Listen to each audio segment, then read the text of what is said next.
Hey, this is the Beyond the Dojo podcast. I'm Lauren. I'm Jeremiah. It's been a hot minute since we've been here. Been kind of busy. That is another word for lazy. And I'm sorry if the camera shakes because the cat thinks it's okay to attack the camera. She's literally eating the tripod. I'll get her. I shot her a second ago. Oh, so anyway, if you're watching on YouTube and the camera shakes, it's not an earthquake. It's a Coco. That's our cat. Yep.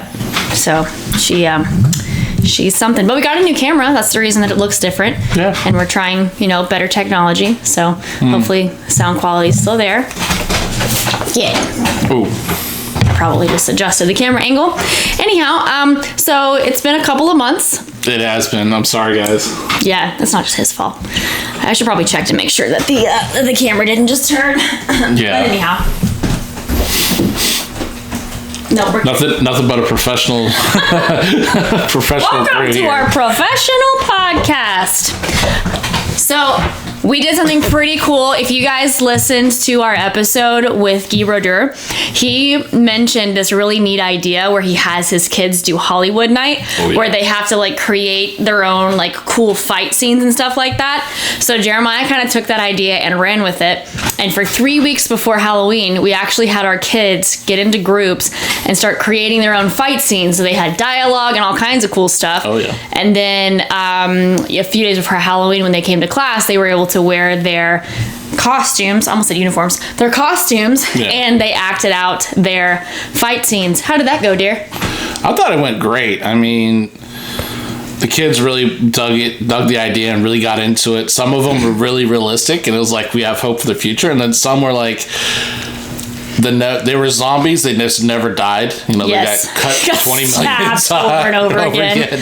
Get stabbed, stand up, get stabbed again. There was one where the kid was trying to do legit blocks and just missed, and then the person who was his partners were just flailing at him, and he's just block, block, block. Bad guy just falls down. It was crazy. So anyway, if you're on our YouTube channel, you should go and watch our Hollywood fight scene video 2021. We're probably going to try to do that again. Yeah. But it was really, really funny. Really good. If you want to make your kids have fun with fighting.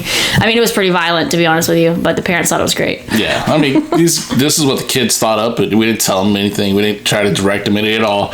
We wanted them to have fun, and we wanted to kind of, our dojo is pretty serious. So when we train, and when we have fun, we have fun. But we make it a point to take these breaks and kind of enjoy ourselves sometimes, Yeah. It was right after we had just had a test. So there was a lot of preparing for the test. And then it was right before Halloween, or right there at Halloween. So I figured it'd be the best time.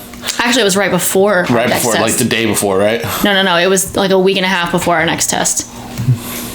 Because the test was beginning of November. I remember. I was there. You might want to double check that. Well, I'm pretty sure it was. There was a test somewhere around there. Hey, we just tested. Okay. She is now going to Google calendar it. I'm going to pull it up real quick. We're going to see if we test it afterwards. Y'all ready? Take your bets. Put it in the comments if you're on YouTube. Who's right? You ready?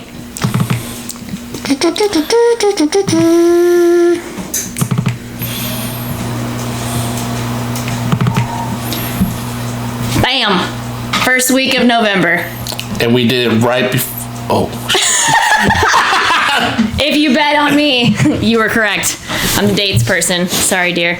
But it was still a lot of fun. Jeremiah did such an awesome job with dividing the kids up, and even though it was a little bit shaky because they, kind of didn't always show up, it was really, really cool. So that was definitely recommended. And honestly, kind of on a soapbox moment here, kids are sometimes exposed to a lot of violence anyway because of media.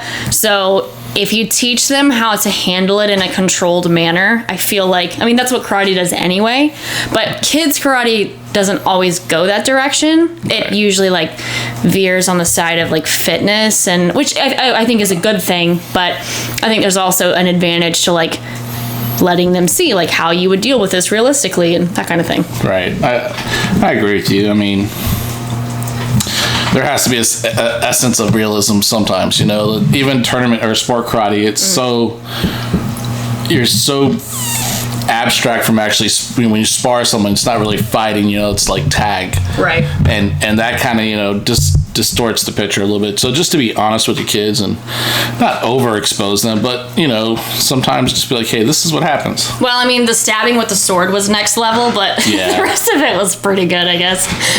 Needless to say, the kids had a great time. They brought props. I mean, they sold it. It was great. One kid was a Bugs Bunny. Yeah. So, and I had made cool sound effects on the video, so it was great. Yeah, that was pretty good. Actually, your editing was really awesome. That was a booger to edit. Anyhow, so what we wanted to talk about is, so one of the reasons that we haven't been here as much. She meant I.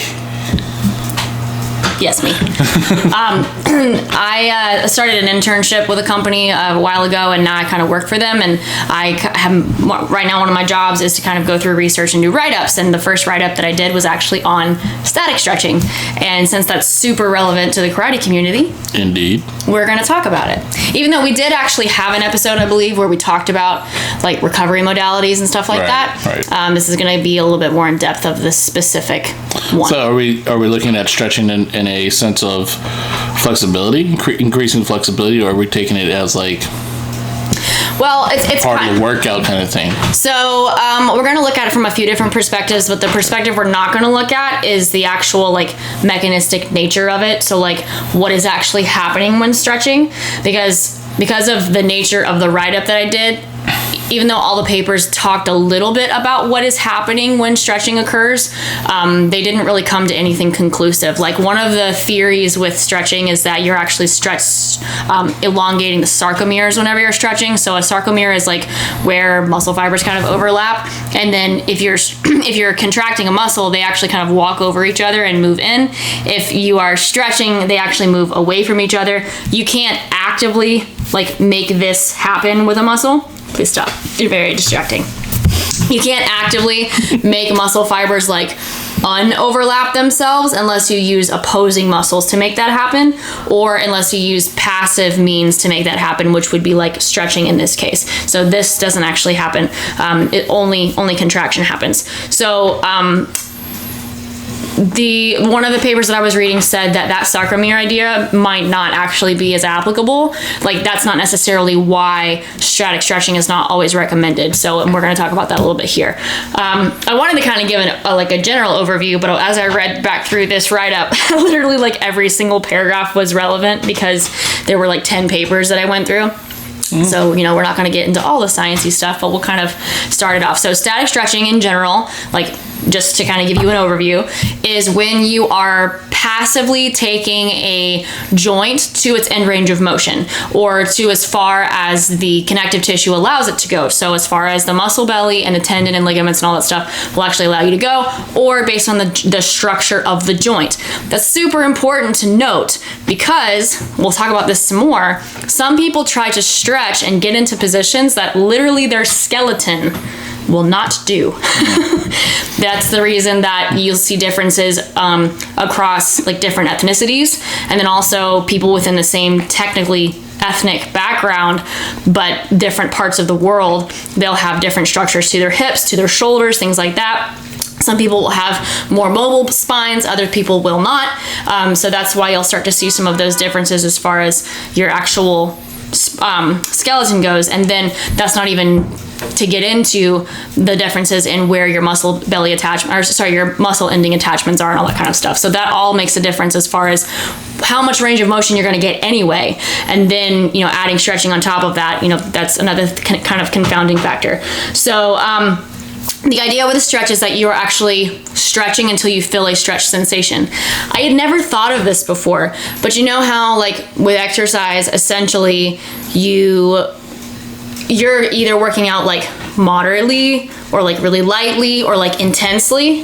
Okay. And like something can feel like it's really hard or can feel like it's really easy. Stretching is the same way. Oh. So you can actually stretch lightly or you can stretch intensely. It's not just a blanket statement stretching. There are different modes to it. Jeremiah's looking at the cat. Make sure she's not going to knock the camera over. There are actually different methods to stretching. So you can stretch intensely or you can stretch lightly. And I'm just going to go ahead and kind of point this out there while Jeremiah shoots the cat with the water thing. This is like a target game. Stretching intensely is pretty much never a good idea. It induces muscle damage, and it actually doesn't have any crossover into any positive effects. It doesn't have any positive effects on performance, on like injury reduction, on any kind of muscle soreness, basically nothing. So it's not a good idea ever. So if we're going to talk about like moderate stretching, where you're getting to a stretch sensation, that's kind of where we're starting from. Okay. Cool. So there are a couple of like sciencey reasons as to why static stretching appears to do certain things. It's essentially how it affects the musculotendinous unit. I'm not going to get too much into that kind of stuff, but that's something to note, is like there's things going on in the muscle that makes the thing happen. So the first thing to note is that, so the first thing is generally people will stretch for a few reasons. Like they'll stretch because they want to be more flexible, but why do people want to be more flexible? To kick high. Okay, so that is kind of a reason that I covered a little bit in the paper, is that your sport-specific needs are a factor. What do you think another one is? To do the splits. Well, that should be sport-specific. We'll kind of talk about that in a minute also. CrossFit is sports. Yes, exercising to exercise. Sorry, CrossFit people. So basically, most people think of stretching, even like if they think that they need to be more flexible in order to improve athletic performance, in order to prevent injuries that occur in their sport, or to reduce post-training soreness. And if you think of something else that I didn't think of, you can comment it below, or you can email us. But those are the three that I came up with, and that's the ones that I found in the literature that I looked over. So the first thing is that there is tons and tons of research over the past probably 30 years that shows that static stretching prior to exercise has a detrimental effect on performance in most cases. So essentially anything that has a shorter stretch shortening cycle. So we're going to get back into this little topic again. Stretch shortening cycle is essentially almost like a rubber band type effect, where something is stretched out and then kind of snapped to. The shorter that stretch shortening cycle is, then the more detrimental effects stretching has on it, because the muscle is essentially not as taut, kind of. That's a very general, very elementary way of putting it, but that's kind of the idea, is that if you stretch it out and it's supposed to be a short stretch shortening cycle, then it's going to make it not as effective. So we're still on the premise that it's a moderate stretch. Even with a moderate stretch. Okay. Yeah. We're saying moderate stretch of 60 plus seconds at this point. Okay. 60 plus seconds per muscle.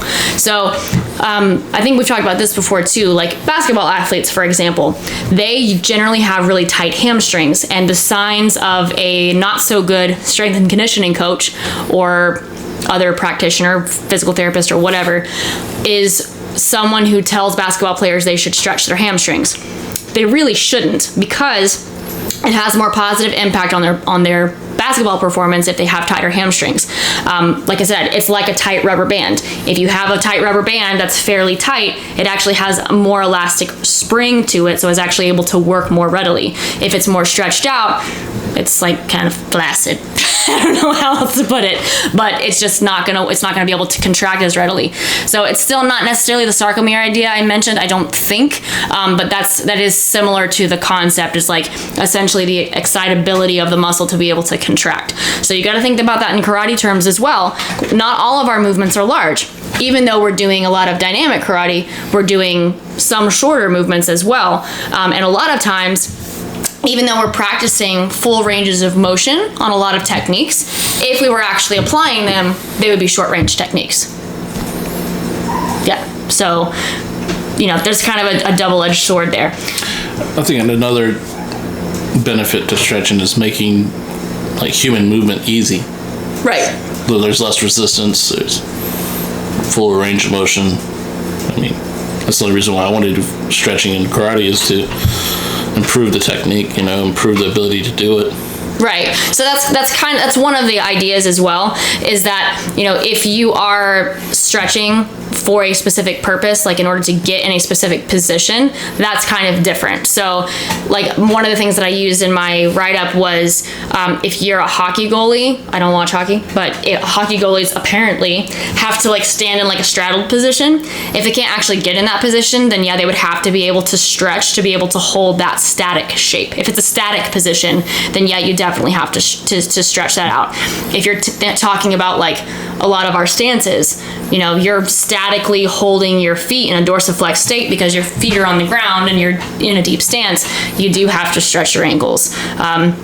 If you're doing a lot of like lifting the leg and holding, that kind of thing, you do have to stretch to get in those positions. There's some argument about dynamic movement as to whether or not static stretching helps a lot with those. I would argue that that trying to actively take those joints through a full range of motion is actually better than static stretching is, but honestly, doing both is probably helpful. You know, that's just something to consider. Am I just going to talk the whole time? I'm just giving you a chance to. No, I'm letting you go. I'm letting you go through the information because obviously you're well versed in it, and I'm just trying to relate it in layman's terms. And sometimes, sure. You know, what you've said so far makes a lot of sense. It's not. It's lame. Mind blowing to me is that stretching can be considered light, moderate, and intense. Because every time I go to stretch, it's like I'm trying to go as far as I can. Right. You know, and I guess I came up in that time where, you know, stretching was until you start to feel the pain, then hold it. Mm-hmm. You know, and it's like, you know, and sometimes like people would say, no pain, no gain. Right. You know, as a child, you know, people would jump on my back and push my body to the ground, or grab a leg and pull the other leg apart and help me straddle stretch, or to get that splits. And as a kid, it didn't make that big of a deal because, yeah, it hurt, but. I've heard so many horror stories of that from karate dojos, but honestly, I think that was the norm for that time period anyway, because I've heard of dance teachers doing the same thing. Some of those people were doing it because they were being mean, and some of them were doing it because that's just what they knew to work, and you could tell. I mean, obviously, some people would just throw you around, snatch you up, like whatever, and then some people were being deliberately gentle and, you know, reinforcing. So I don't think that it's bad. Yeah. Per se, I think it's a situational thing. Yeah, and partner stretching can actually be really helpful, and that was actually something I saw in some of the research papers was, you know, you can either use gravity, you can use implements like bands or straps, or you can do partner stretching, but that intensity factor does play a role because it's subjective. Yeah. And you can't just let the partner kind of dictate how far you go. Honestly, dude, the best stretching I ever had was with partners. I mean, it was because, you know, for me, I get to a certain point and there was no more relaxing down. You know, it's like the body said no. Right. And then if someone came along and pushed on me or put their weight on me, it just made the biggest difference. I could get bigger gains. Yeah. And I think that having a partner who's helping you stretch and they're just kind of gently pushing, they can actually feel the feedback. Like they can feel when your body's not going to go anymore, as long as they're not forcing it. But how a person feels that stretch can still be a bit subjective. You might be a little bit more sensitive to it. So if you've like never stretched before, it will feel very painful, even if your body can technically go further. Yeah. So that's another thing. Like I think if you think of it this way, as far as the intensity, like if you just give yourself a scale of like 1 to 7 and you're like, well, just doing this, that's like a 1. Why just a 7? Not like because if you say 1 to 10, people will always say 7. I don't know why, but apparently every time you give somebody a scale, what's on a scale of 1 to 10? What number is this? It's a 7. It's usually 6 and 7 is like common answers. So see, I do a little bit different, like a scale 1 to 10, 1 being and 10 being I gotta go to the hospital. On a scale of 6 to 15, tell me where this stretch is. But honestly, like staying in that like moderate to lower intensity has been shown to just be more beneficial, just because it isn't putting as much stress on the body. You're actually inducing muscle damage, which is the exact opposite of what you want to do with stretching. Like if the goal of stretching is to not get injured, why would you induce injury by stretching? When I was in college, one of my classes, we actually had to do some papers on extreme sports, and yoga was one of the ones that we did. Because honestly, sometimes the yoga instructors, the ones that are super serious about it, they'll like contort themselves into positions, like once again, that their skeletons can't handle, that their muscle structure can't handle. They'll pop their ribs out of place and do all kinds of weird stuff with their spine, and like have all kinds of strange issues like for the rest of their lives. They don't have enough stability in their body. They're constantly weak. They have arthritis issues. So it's not that yoga is a bad thing. I'm not saying that, but the extreme pushing yoga. It to the extreme, yes. Right. And I never had known that in college. This was like 8 years ago. So even back then, I had never seen any papers that talked about intensity of stretch. We were just talking about just like looking at yoga people. Well, this is probably why, because of how intensely they're stretching. The other thing is that if you're thinking about pain signals or any kind of signal to your body, you become used to it. So your body learns to get used to a position, even if nothing has physically changed. The signal that your brain is getting, you sometimes get used to. So even if you're not necessarily getting more flexible because of whatever reason, you might not feel as much of a stretch. I'm sorry, I'm burping here. You might not feel as much of a stretch or a pain sensation when you're in that position. So I'm sure that's the deal with yoga instructors too, is they're pushing it and they're just not feeling it anymore. To that thing. Pretty much, yeah. I mean, it's the same with karate people. You know, hold your stance for so long. We've done so many front stances that a deep front stance isn't really painful or whatever. Yeah. And so this is kind of along the same lines, like not necessarily the intensity thing, but the range of motion. Right. The problem with stretching is that because it's passive, you can actually take your joints outside of an active range of motion that you would never use. So I can see where there could be an advantage to that. Like ideally, if you're on a flexibility regimen, ideally you would have a combination of like lightly stretching to your end range of motion, but then also actively using the exact same range of motion. But if an athlete is using stretching as part of their warm-up and they're stretching past the range of motion that they're about to use in their training session or in their sport, you're kind of wasting your time, but then that's also another factor I think that's taking away from your performance as you overstretch. I gotta disagree with that, because like range of motion stuff is probably the best thing that feels good to me before training. Is like, you know, neck rotations, shoulder rotations, you know, torsos, hip, those kind of things feel good, and it actually feel like a warm up slightly. Okay. So I'm going beyond my functional range or active range of motion, but at the same time, it does do things for me that might not be considered beneficial. But personally, the experience puts me in a better place to train a little bit more and feel comfortable with not worrying about, you know. So 2 things. Rolls and circles and stuff like that's dynamic stretching. So it's not static stretching. So you're actively taking it through a range of motion. Well, that's the reason why you probably feel warm. Now, some people will sweat whenever they're actively trying to stretch because they're contracting so much trying to get into a stretch. Right. But in general, stretching is not necessarily even the neck stretch with assisted with your own hand. I mean, a tilt this way. Obviously, in karate, we won't do very much of that. But stretching muscles that I know are, you know, tight. You know, static or active, or dynamic, whatever. It still gives me a good feeling. I mean, so that's the second thing, is that stretching actually has an analgesic effect. So whenever you stretch, it actually does make you feel good, and that's why this is kind of a two-sided coin, where there are advantages to stretching at the right time, where it can actually make you feel a little bit better. So let's consider this. If you're coming from a job where you've been sitting all day long and you're going into the dojo and you're fixing to start training, should you stretch before training? Yeah. I don't know. It depends on the person, I think. I think if there are specific areas of your body that you know, like, just feel excessively tight, even if they might not necessarily be tight, maybe they're just a little bit stiff because you haven't moved them all day, you could try some static stretching. You could try some dynamic stuff, and we'll actually talk about, like, specifics. But I think it depends on the person, and then it still goes back to what are you using in the actual sport. You do turn your head and stuff in karate. Yeah, but you don't tilt it in karate. Sure, yeah. Yeah. Different movement. Yeah. Right. So it's just, to me, it's, you know, muscle tightness is a deterrent for training. So if I feel tight or I feel like I'm sore, then I don't really want to put in the effort to go train, because in the back of my head, I'm concerned about injuring myself. Yes. So there's a routine I do to kind of warm myself up that I feel like is, it might not have a lot of benefit to, but it definitely gets me ready to train. Correct. And that kind of goes back to what I was saying, is like, it's a readiness thing.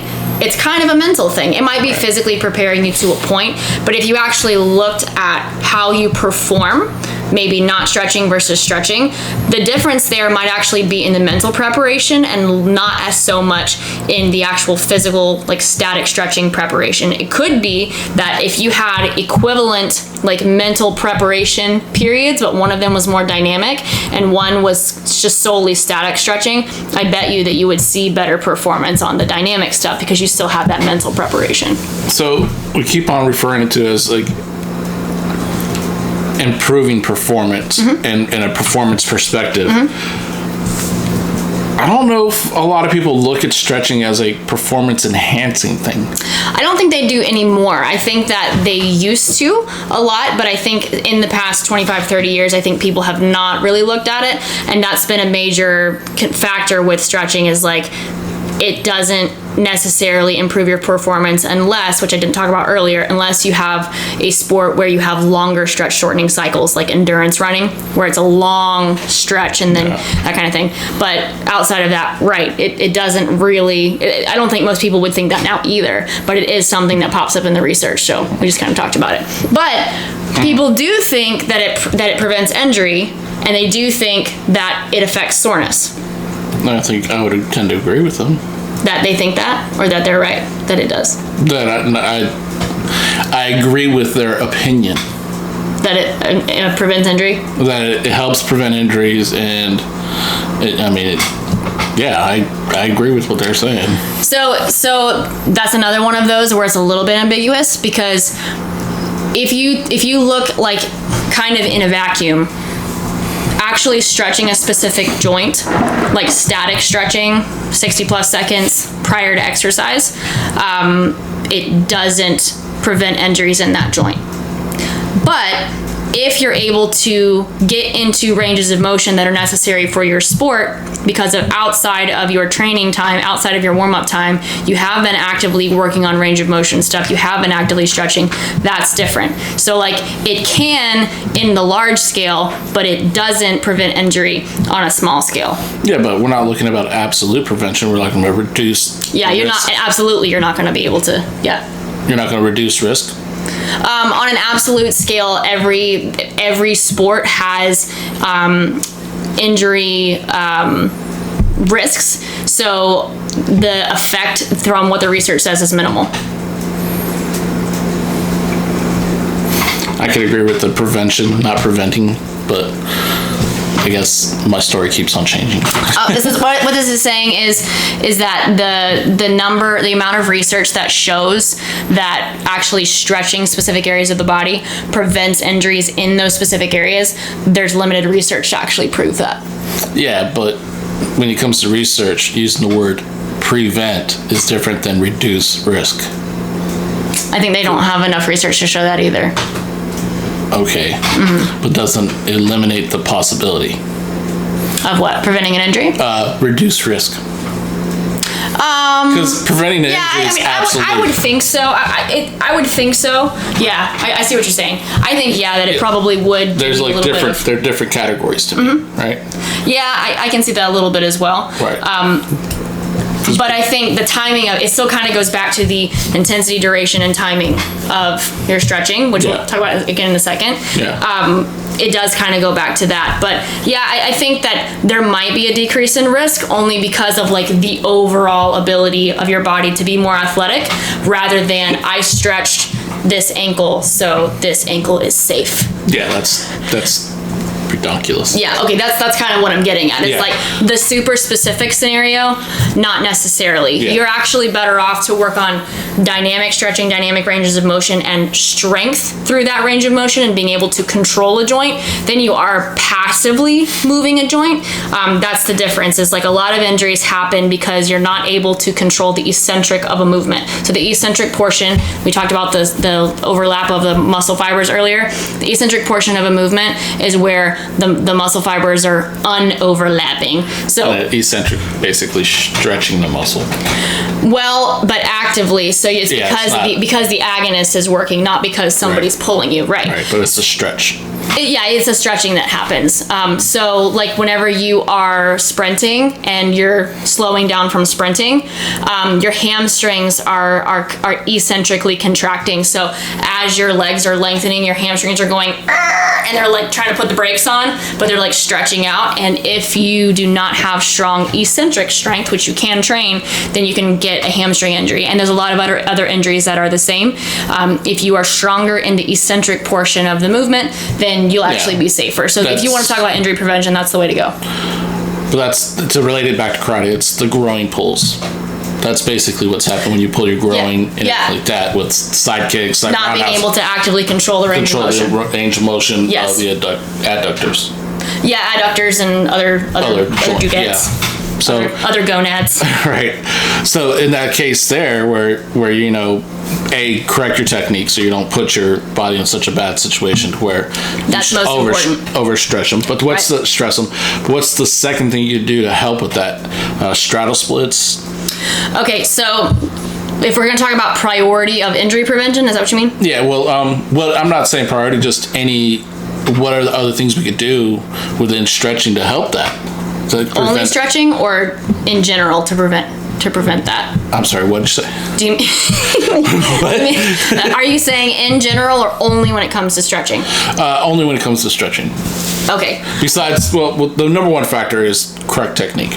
Number one factor is correct technique. Second most important factor is controlling that range of motion. So, they got stretches where you contract against you resist against the force, and then you relax. PNF, right? Mm-hmm. PNF stretching, to me, gives you a larger range of motion. It increases your flexibility faster. It does. Now, in this case of, let's say, we got Joe Schmo doing side snap kicks horribly, and he's pulling his groin, and it's almost like a thing. Okay. All right. Does a PNF stretch is it effective in reducing the risk? I don't know. I don't think so. Okay. Not from what I've seen. Okay. The other thing about PNF stretching is that you're correct. You're right. It does increase your range of motion faster. So if you think about sport-specific stuff, that might be good, but it is also a higher likelihood of muscle damage which is not necessarily a bad thing. You do muscle damage whenever you exercise. So I'm not saying that it's not necessarily bad, but just, when are you doing it? Are you doing it right before you do an exercise bout, or are you doing it as a separate thing altogether? Are you recovering from your stretching? That kind of thing. I honestly think if you have consistent groin pulls, and I actually think I did some posts on this on the Shotokan Strength Coach page, rest it first and then work through eccentrics. So working on slowly getting into that straddle stance, and you're controlling that range of motion. What I actually have, I made a video where you actually you stand on one foot and then the other foot is on a slider.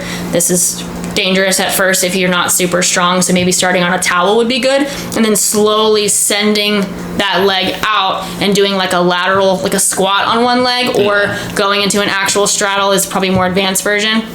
But doing that kind of thing for repetitions is good, but just working on that eccentric very slowly over time, that's probably going to be your best bet. Eccentrics have magical powers. They help you to gain muscle, they help you to prevent injury, they do a lot of stuff. All right, so eccentrics, and my understanding of eccentrics is, as you're allowing your feet to say you're doing a straddle stretch or the lateral squat, and you're allowing to say you're bending your right leg, and you're letting your left foot slide out into a straddle split kind of thing. You're not just relaxing your body and going, okay, flop down. Right. It's literally contracting those muscles and slowly allowing your foot. So the muscles you're stretching are the muscles you're trying to contract. It's literally like you're creating resistance and pushing against that slider as your body is sliding out. So maybe contract is a too strong word. Engaging those muscles and limiting the speed that way. It's because I'm afraid if I say contract, people are gonna be squeeze as hard as and then it's not going anywhere. Well, of course not. No. So engaging the muscles and just controlling that movement is what you call eccentrics.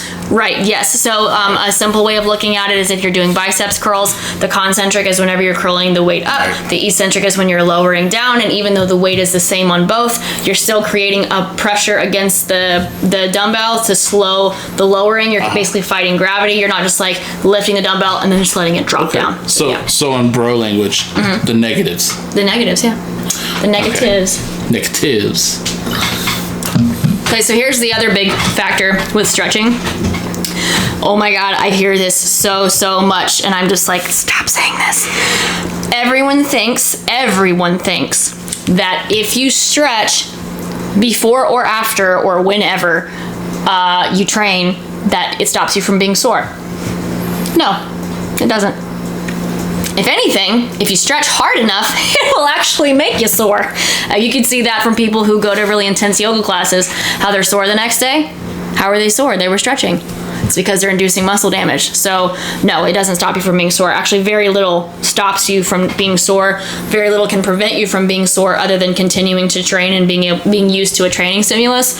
But there's zero, like literally I think, what is this, one sentence? I have one sentence for effective soreness. Stretching. Yeah.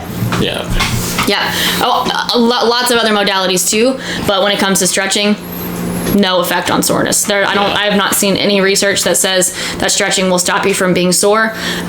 So far, in my experience, the only thing that really helps with delayed onset muscle soreness is massage.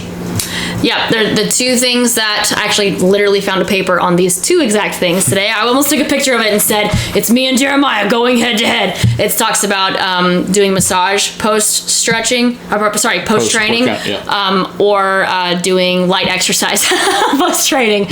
So those are the two things that have the most effect, with exercise having most effect. That old school, that old school attitude of a cool down, where you finish the class and the last 10 minutes of class is a lighter, less intense thing. No, that doesn't do anything. So so you're saying I'm talking about like the next day or 2 days later. Okay. Yeah, like when you actually are experiencing DOMS, delayed onset muscle soreness, it causes it to not last as long, or for you to not feel it as much. Now, a lot of recovery modalities, like which I think we talked about before, they make you feel good. And if they make you feel good, it allows you to not think about the fact that your freaking legs are on fire and you can't go down on the toilet. Sit down on the toilet, that sounded weird. But, oh my God. Welcome to our very professional podcast. Oh boy. I'm sorry. Okay. Oh, it's been a long time, guys. Oh man. Oh, it's hot in here. Okay. So anyway, we know people listen to us because they were just entertaining, and this is going to be a good one. Yeah. I don't know. A lot of it's kind of dumb. So what were we talking about? Besides going down the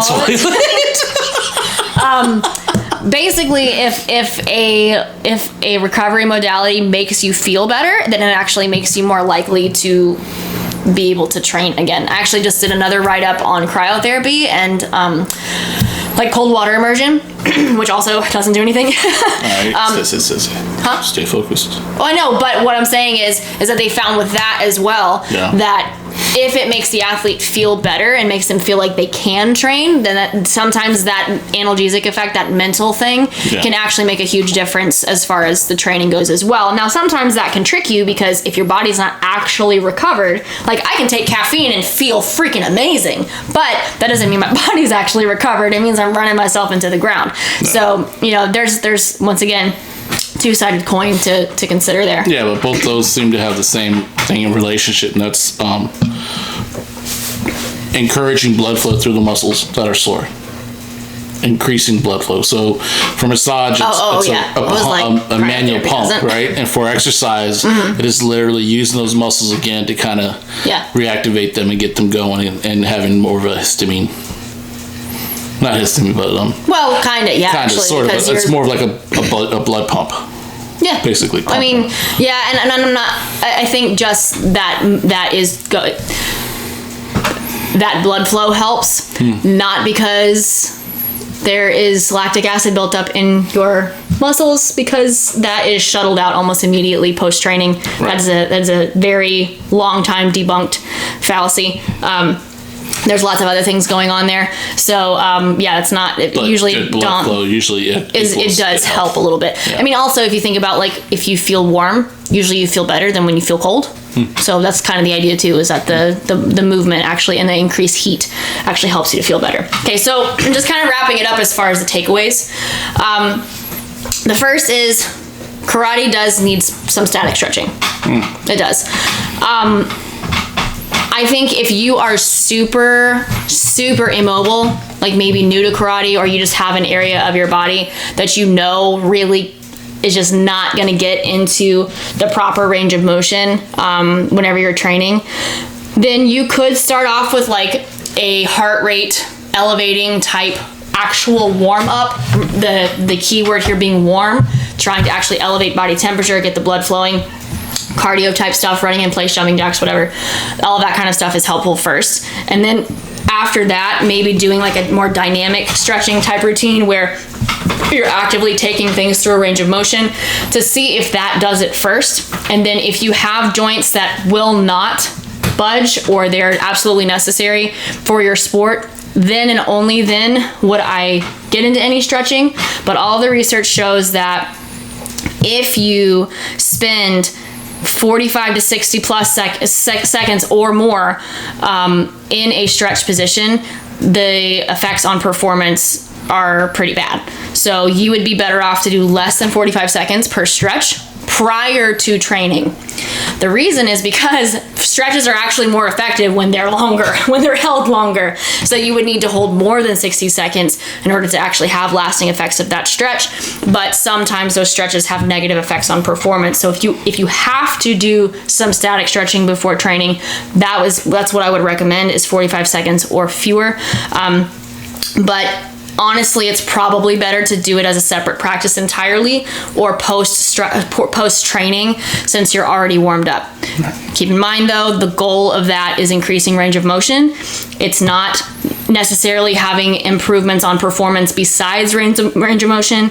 It's not necessarily preventing soreness or injury necessarily. It's just literally trying to increase range of motion at a specific joint, holding stretches for longer periods of time. And then it's also really important to make sure that within the scope of your training program, if you are stretching to a certain position, it's good to try to actively use that range of motion lightly at first and then gradually more intensely if necessary.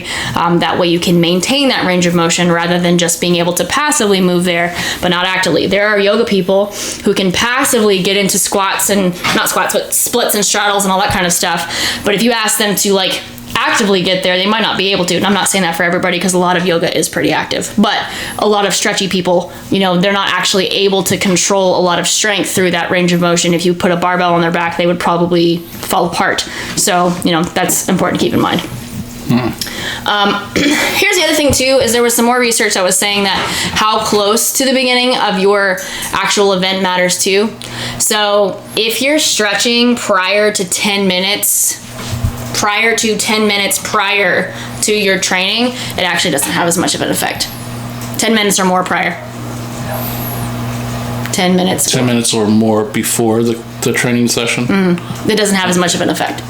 Okay, so within a 10-minute window, it has more effect. Yes. If you train, like, if it's like, 3 minutes to training time, stretch, holding for 60 seconds plus a piece, that's like the worst possible thing you can do. But if it's short stretches, more than 10 minutes prior to training, actually it's not really that big of a deal. Oh, okay. So I had this understood completely backwards. Right. So this is where it gets into, it's like, there's a lot of nuance here. It's like, yeah, it could really negatively affect your training, but only in these specific circumstances. So yeah, there's a lot of things to consider there. Let's see, we already talked about that. We talked about light, short stretches. So the question now becomes, can you stretch your myofascia?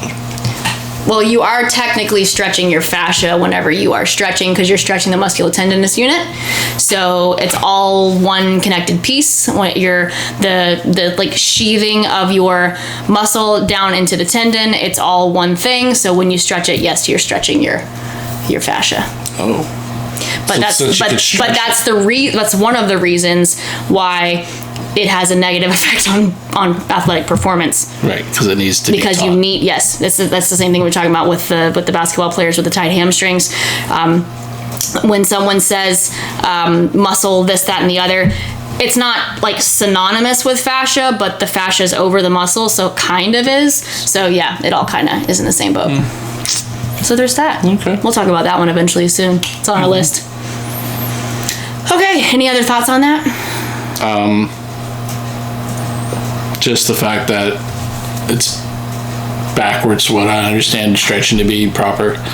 It's kind of, that blew my mind. The intensity levels blew my mind. Yeah. Honestly, I feel that was like only 10 studies too, because there's probably way more than that. Sometimes I wonder about these studies because they're worded in a very specific way. And if you don't understand what they're saying, you can misunderstand them completely. Yeah. So let me rephrase that. It was 10 studies, but many of them were meta-analyses. So that was actually like hundreds of studies. But you're right.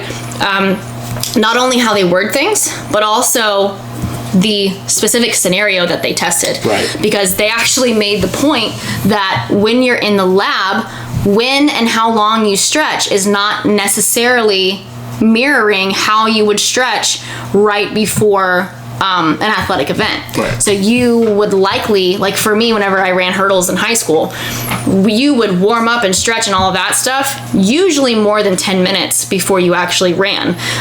But in the research, they're able to just like get it done 3 to 5 minutes, hop out there, do the test, and all that stuff. So that matters too. I'm pretty sure that's what they said.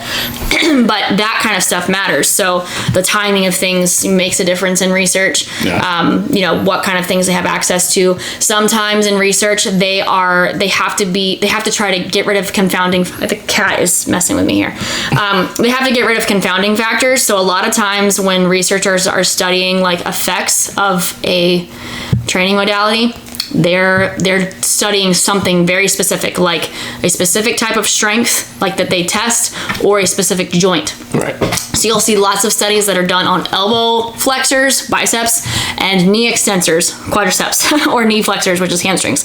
They'll specifically study one joint, one grouping of muscles, because they don't want other things to play in. But if you look at real life, sometimes the way that those other things affect it makes a difference. Yeah. Jeremiah and I were talking yesterday about like hamstring flexibility. So I can reach over and touch the ground with my legs straight. Not because I have flexible hamstrings, because I have a long friggin' torso and I'm able to touch the ground like a rag doll. So there's things like that you have to take into account too, like anthropometry and other things that we mentioned at the beginning. Oh, we didn't even get into this. Let's talk about people wanting to get into straddles stretches. Go ahead, you're excited about it. Okay, so for some reason, people think, karate people, that's you and me, not me, but other people, think, you, not me. Karate person. Yeah, but I don't think this, that it for some reason is admirable or necessary or, I don't know, to be able to do a full straddle. I don't see nothing wrong with it. But it's not necessary. No, it's not necessary, but I don't see nothing wrong with it. Sure, but that was one of those things where like old time instructors would like force their students into full straddles, but for what purpose? I mean, when you're who is kicking that high? Everybody. No one is kicking. I could pull up 10 videos right now from YouTube that have people kicking straight up. Realistically, do you need to kick that high? It depends on what your art in karate is used for. Okay, so that is sport specific. Generally, in Shotokan, you don't need to have that much mobility. Here's the other thing. Unless you want it. Sure. The other thing is that most people can't. This goes back to the hip structure thing. Yeah. If your hips are not designed for it, it's not going to happen. Nothing wrong with that if your hips can do it, but I've been trying, I actively tried to get like a full straddle for like 10 years and it just like didn't go. I would even, when I was a kid, like sit in a butterfly and like put books on my knees to try to get my knees to lay down flat and they wouldn't go. Pretty sure it's because my hips don't do that. Yep. So if you've been trying for a long time consistently and it's not happening, it's because it's not going to happen. Just accept your shortcomings. Sorry. But you can still have really good karate without being a full straddle person. Absolutely. Straight up. Any other thoughts? No. Okay, what you working on? Right now, it's... overall, the kata is Jien, but the overall time is the timing of a... How can I say this? It's timing movement stepping forward in any stance in relationship to like a haito or shuto or anything like that, where the impact phase is dynamic. Okay. Does that make sense? So, yeah, right, like timed correctly. Timed correctly. The last third of the step generally is your impact phase. Middle third is ideal, but generally it's last third, especially if you're training against air. So learning to make the inflection of the technique at the right time. Right. And not so used to starting certain techniques as the foot moves. I start my hand, and a lot of times you have to separate the timing, and actually the hand starts later, right? Because you want to increase the velocity of your hand or foot technique to that for that inflection at that point. You want your limb to be faster than your step. Okay. Right.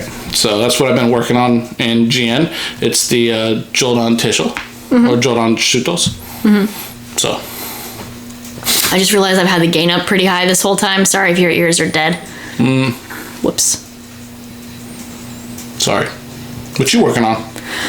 GN. So, working on partially those shutos. Because my load is really strange, and even when I try to get it right, I like hold the waitress tray like this. Even if not even a big one, I'll just have a little one like right off on the hip. I start cussing in the middle of us trying to film because I'm throwing my hand out again. So I have that kind of messed up, and then I feel like that's how most people got taught to shoot those. In the very like when I was learning, everybody was like hand to the side, then swing over. Stop it! And it just that's not the most efficient way of doing it. You know, it's off not the quite that. Yeah. Not the stop and out, but more diagonal off the hip thing. Yeah. I feel like that's one of those things that overall a lot of people didn't understand how to do them correctly. Because it's a weird technique and we don't use it very much. But we have it all over the kata. Well, we don't use it outside of kata very much, unless you're like doing a counter attack or something in Kihon Kumite. You ever seen anybody use it in sparring? Yeah, actually, there's a couple of very famous ippons where it's not shuto, it's haito. Well, that's not the same. And the JK Nationals. Haito. Yeah, but that's different.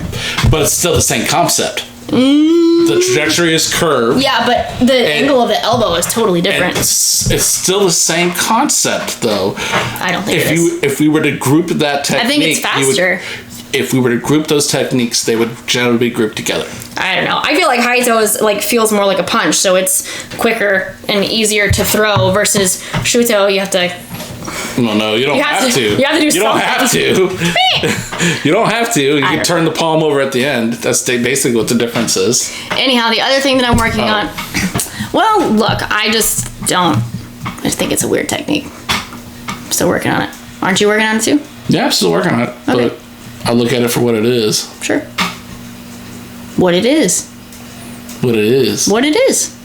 It's the same thing as haito and shuto. Well, it is shuto. Nakadaka to me is in the same grouping. Like rounded techniques? Yeah, the curvature rounded techniques. I mean, all those techniques we've been taught to like post to the side and go in. And then if you watch some of these other people and listen to the little bit more refined teachers, they're all off the hip and it's a subtle little curvature. Oh, I get that. I thought you meant like how easy and effective it is. Well, that's generally the same thing. You're talking about rounded, like people who go, ha! And then try to do haito like this. I learned it that way. Not quite like that, but that's in the ballpark of what I learned. Like some kind of big rounded thing. I think it was Kobayashi in the JK is all Japan's maybe early 90s, where he literally did that against Izuma or anyways, they're both JK instructors. Huh. And he literally stood up, scooted in a little bit, and looked like he was about to do Yoriashi Getsuki, and just went boom and knocked the guy out. Top. Lights out. If you get a JK highlight YouTube video, nice. It's one of the main ones, and I'm pretty sure it's Kobayashi, and the older dude just drops. He collapses, dude. It's pretty freaking good. I was just thinking about another YouTube video that popped in my head, but I don't want to talk about it right now. Oh, okay. The other thing I'm working on is the last 2 punches in Jian. Oh, yeah. Yeah, those suck. Anytime you're starting from that inside block type position and you're trying to punch, that's really, really difficult. I want to talk about short stretch shortening cycle thing. Like, that is super hard to coordinate and give power to without making it very shouldery. So. Oh yeah, without making it shouldery. Yeah. So. Yeah, I agree with you. I'm working on that. Anyhow, I'm glad that my new camera didn't die. Honestly, didn't know how long the battery was gonna last. So thanks for bearing with us, guys. Yeah, hopefully you take away some gems from this podcast. Oh yes, some gems. Not JIMs either. Yeah, some porcelain things. Or lose, L-O-O. What? Lou? Lou? How do you spell Lou? Like you're going to the loo. L-O-O? No, L-U-E. What? Lou? Isn't it French? I don't think so. I think British people say Lou. Don't y'all British people say Lou? I don't think anybody from Britain listens to us. UK listens to us. Yes, they do. Shout out to us if you're in the UK. Okay, bye. Dude, oh wait, what? Bye. You're on that promote kick. Like, comment, like, subscribe. Comment, guys. Okay, Help bye. us build it. Goodbye.